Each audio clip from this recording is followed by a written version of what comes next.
I've been here 24 years.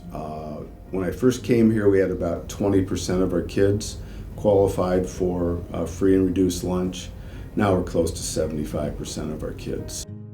The mantra here is we don't take any excuses, period. There are no excuses.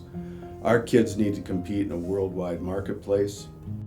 One of the things that we know is that if a child cannot read at grade level by the end of third grade, the research is pretty clear that their opportunities, not only educationally but in life, are pretty poor. And that's where we use Neverware, where we have a specific lab set up.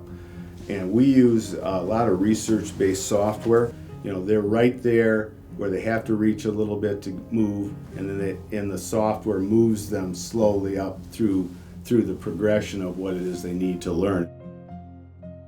Transparency is the word we use a lot because our goal is that people aren't thinking about technology, they're just using it. And if we want a student to learn a tech skill, it needs to be part of our curriculum. They shouldn't be learning it because they have to just to function.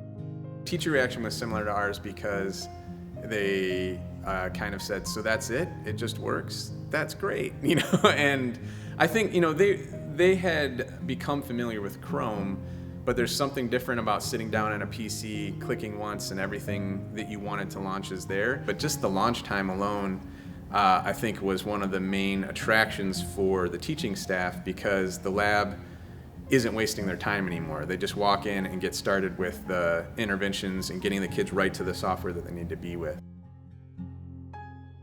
At the end of the day, we're trying to get the technology out of the way, so they're just using it and being creative and doing what they need to do without a lot of troubleshooting.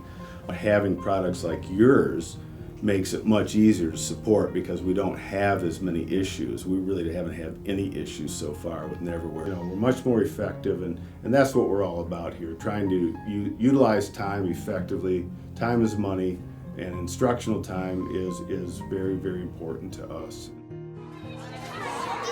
What?